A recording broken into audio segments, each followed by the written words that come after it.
Shalom umat Tuhan, umat yang dicintai Tuhan. Puji Tuhan, kita bersyukur kepada Tuhan. Kita sampai kepada perenungan firman Tuhan sesuai bacaan kita hari ini, yaitu di dalam kitab 1 Raja-Raja 19 sampai 22. Dan mari kita meneruskan untuk sama-sama belajar dari kehidupan Ahab sebagai Raja Israel, tetapi juga di sisi baiknya adalah Nabi Elia sebagai Nabi yang sudah ditetapkan Tuhan untuk menolong atau berada di tengah-tengah kerajaan Israel dan menjadi berkat bagi mereka, tetapi juga menjadi berkat bagi kita semua yang sama-sama belajar dari firman Tuhan. Kita masuk kepada pasal 19 di mana Elia berada di Gunung Horeb dan Allah menyatakan diri kepadanya secara khusus. Dan ini terjadi sesudah peristiwa kemenangan Elia karena Tuhan mendengar doanya dan membuktikan bahwa Allah adalah Allah yang benar dan patut disembah. Nah, setelah itu Ahab pergi ke rumah dan bercerita kepada Isabel istrinya, yaitu perempuan Sidon, anak dari Raja Sidon, dan mendengar bahwa Nabi Baalnya 450 itu sudah dibunuh karena ternyata bahwa Allah Israel, Allah yang disembah oleh Nabi Elia adalah Allah yang benar. Maka Isabel menjadi marah, lalu kemudian mengirim pesan kepada Nabi Elia dan bermaksud untuk membunuh dia. Ayat 4 dikatakan, "Sekarang ya Tuhan, ambillah nyawaku sebab aku ini tidak lebih baik daripada nenek moyangku." Jadi Elia mendapat ancaman dari Isabel, lalu dia menjadi takut dan dia lari untuk menyelamatkan dirinya. Dan dia pergi dan sampai ke daerah Beersheba, itu daerah Yehuda, dan dia meninggalkan bujangnya di sana. Lalu dia pergi sendiri dan masuk ke hutan. Dan akhirnya seperti ayat yang kelima dikatakan, sesudah itu ia berbaring dan tidur di bawah pohon arar itu. Tetapi tiba-tiba seorang malaikat menyentuh dia serta berkata kepadanya, "Bangunlah, makanlah." Dan kita akan melihat selanjutnya bagaimana seorang nabi besar seperti Elia juga dapat merasa tertekan yang sangat dan menjadi takut karena ancaman seorang wanita yang tidak percaya Tuhan. Tetapi justru dalam keadaan seperti itu kita akan melihat, dan kalau saudara sudah membacanya, saudara mendapati bahwa dia bahkan mengalami perjumpaan kembali dengan Tuhan dan boleh mendapatkan kekuatan baru dari Tuhan. Dan pada saat malaikat menyentuhnya dan menyuruh dia bangun dan lalu menyuruh dia makan, Elia melihat sekelilingnya dan saudara tahu itu masih dalam keadaan makanan masih sulit, tetapi bagaimana Elia sudah mengalami pemeliharaan Tuhan di tepi sungai Kerit, ini terjadi lagi karena dia melihat sekelilingnya, dia melihat ada satu kendi air minum dan juga ada roti bakar. Wow, kalau ada di hutan seperti itu dan saudara tahu-tahu ada makanan, roti bakar dan air minum, itu sesuatu banget. Dan kemudian Elia memakannya, lalu kemudian meminumnya, dan dia terbaring lagi dan dia tidur lagi. Tetapi kedua kali malaikat yang sama menyentuh dia, tetapi kali ini dengan satu pesan. Karena Tuhan seperti ayat 8 katakan, "Maka bangunlah ia lalu makan dan minum, dan oleh kekuatan makanan itu ia berjalan 40 hari 40 malam lamanya sampai ke gunung Allah, yakni gunung Horeb." Malaikat membangunkan dia, menyuruh dia makan karena perjalanannya panjang. Dan ayat 8 tadi kita sudah baca bahwa sesudah dia makan, dia melanjutkan perjalanan, dia pergi ke gunung Horeb. Dan saudara bisa bayangkan 40 hari 40 malam dia berjalan hanya dengan kekuatan dari makanan yang diberikan oleh malaikat itu. Dan Allah kita dapat melakukan segala perkara bahkan yang melampaui pemikiran manusia. Dan itulah Allah yang kita sembah, dan kita sangat bangga dan mengucap syukur akan iman yang Tuhan berikan kepada kita sebagai orang-orang yang percaya kepadanya. Lalu kemudian pada saat dia sudah sampai di gunung Horeb, dia masuk kepada satu gua dan Tuhan suruh dia ke puncak gunung untuk berjumpa dengan Tuhan. Dan ada pengalaman yang juga sangat terkenal dari Nabi Elia, yaitu pada saat dia sudah di atas gunung, kemudian ada angin besar, katakannya angin besar yang membelah bukit-bukit, membelah gunung. Wah, angin semacam apa kita bisa pikirkan, saudara, apalagi saudara yang tinggal di Hong Kong yang tahu bagaimana typhoon dan sebagainya membuat kita ketakutan. Tetapi dikatakan bahwa tidak ada Tuhan di dalam angin besar itu. Kemudian sesudah itu ada gempa, dan kemudian ada api juga, dan ketiga-tiganya itu dia menemukan bahwa tidak ada Tuhan di dalam situ. Sesudah itu kemudian angin sepoi-sepoi, dan angin sepoi-sepoi keluar. Dikatakan akhirnya Elia bersiap untuk mendengarkan perkataan Tuhan, dan Tuhan berfirman kepada Elia, dan firmannya adalah firman tugas. Tugasnya adalah yang pertama pergi ke Damsyik untuk mengurapi Hazael menjadi raja Yehuda, raja Aram. Lalu kemudian mengurapi Yehu cucu Nimsi menjadi raja Israel. Dan yang ketiga adalah mengurapi Elisa bin Safat dari Habel Mehola menjadi nabi pengganti Elia. Nah, kita berpikir mungkin, wah, Tuhan cepat sekali menyuruh Elia untuk mengurapi seseorang untuk menggantikan dia. Tapi kita tidak pernah tahu, saudara, mungkin juga itu berdampak pada saat Elia dalam keadaan tertekan dan minta mati. Sebab itu hati-hati, jangan terlalu cepat minta mati, saudara, ya. Karena hidup kita di tangan Tuhan, biarkan Tuhan selesai dengan hidup kita. Dan Elia sebagai nabi besar, dan Tuhan sudah mempersiapkan penggantinya, yaitu Elisa. Dan kata Tuhan, kenapa 3 orang itu diperintahkan Allah untuk Elia untuk mengurapinya? Dikatakan ayat 17, maka siapa yang terluput dari pedang Hazael akan dibunuh oleh Yehu, dan siapa yang terluput dari pedang Yehu akan dibunuh oleh Elisa. Dan rupanya 3 itu masuk di dalam rencana Tuhan yang besar bagi umat pilihan Tuhan. Dan setelah Nabi Elia meninggalkan Gunung Horeb, dan dia berjalan dan dia bertemu dengan Elisa yang sedang membajak. Dan pertemuan yang sungguh luar biasa, karena pada saat Elia melihat Elisa, dia melemparkan jubahnya kepada Elisa. Dan rupanya ini secara budaya mereka itu merupakan, karena Nabi Elia sudah dikenal sebagai nabi dan pernah satu-satunya nabi yang ada di bangsa Israel pada saat Isabel membunuh semua nabi yang ada.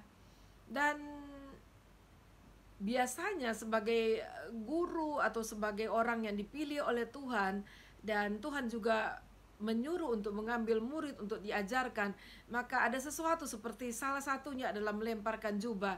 Dan Elisa mengambil jubah itu, dan dia minta permisi sebentar untuk pamit kepada ayah ibunya.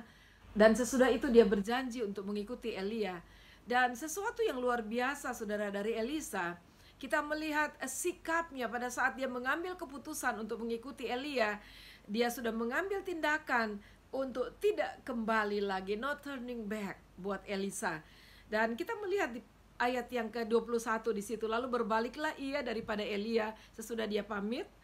Ia mengambil pasangan lembu itu, menyembelihnya dan memasak dagingnya dengan bajak lembu itu sebagai kayu api.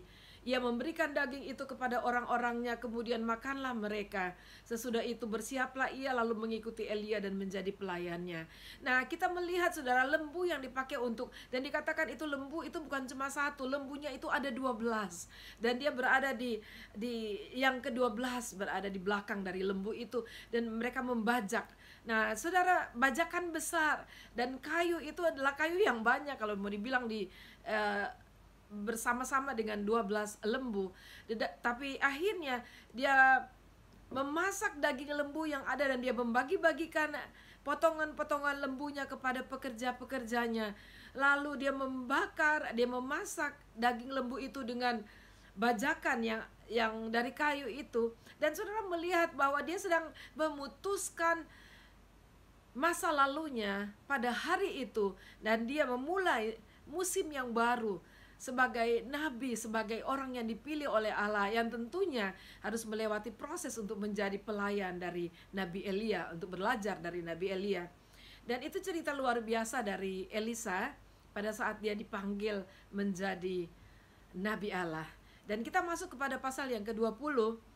Pasal 20 adalah 2 peperangan yang terjadi di mana Tuhan berkehendak untuk menyelamatkan Samaria, karena bagaimanapun jahatnya para raja-raja sesudah Salomo, raja-raja semuanya, raja-raja Israel melakukan yang buruk di mata Tuhan, tetapi mereka tetap bangsa pilihan Allah, dan Tuhan tidak berencana untuk memusnahkan mereka semuanya.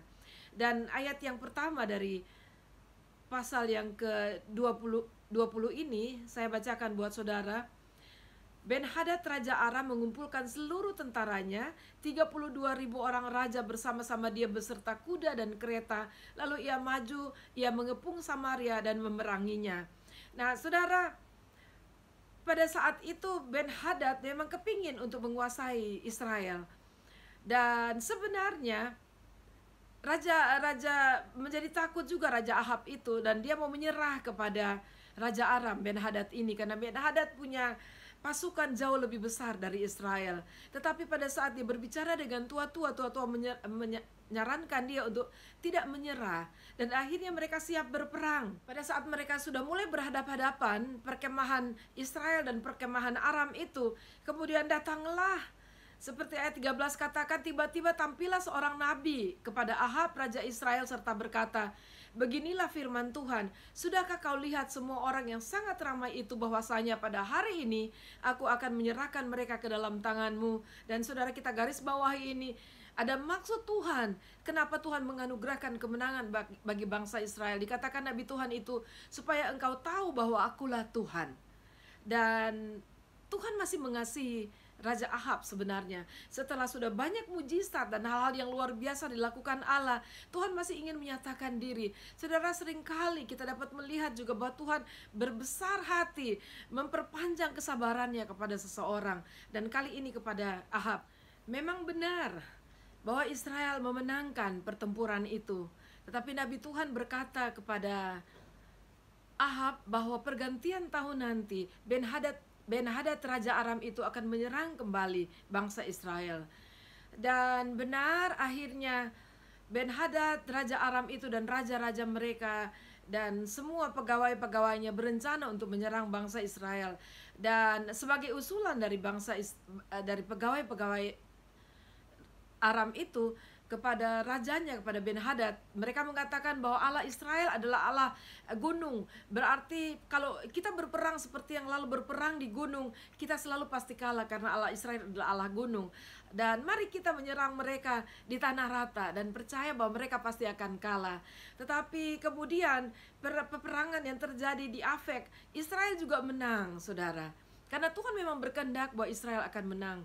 Tetapi yang salah dari Raja Ahab ini, dia mau diperdaya oleh Ben-Hadad. Dan akhirnya Raja Ahab membiarkan Ben-Hadad lolos dan berjalan selamat. Setelah itu akhirnya nubuatan juga tentang hukuman Tuhan kepada Ahab itu datang dari nabi itu. Ayat 42 berkata, beginilah firman Tuhan, oleh karena engkau telah membiarkan lolos orang yang dikhususkan bagiku untuk ditumpas, maka nyawamu adalah ganti nyawanya, dan rakyatmu ganti rakyatnya. Dan sesuatu yang tragis kalau kita tidak mendengarkan perintah Tuhan di dalam kehidupan kita. Kepada Ahab sudah berkali-kali dia tidak mendengarkan perintah Tuhan, dan dia mengabaikan Allah sama sekali. Dan kali ini Tuhan menyampaikan firman bahwa dia akan mengalami penghukuman dari Tuhan. Lalu kita masuk kepada pasal yang ke-21, berbicara tentang kebun anggur Nabot, dan ini cukup terkenal juga ceritanya. Di ayat yang pertama, sesudah itu terjadilah hal yang berikut. Nabot orang Yisrael mempunyai kebun anggur di Yisrael, di samping istana Ahab Raja Samaria. Dan Ahab meminta kepada Nabot untuk memberikan kebun anggurnya kepadanya, karena dia katakan alasannya ada beberapa alasan, salah satunya adalah karena itu dekat dengan istananya. Tetapi dengan segala hormat Nabot meminta bahwa dia tidak akan menjual itu kepada raja. Dia tidak dapat memberikan itu karena itu adalah warisan leluhurnya.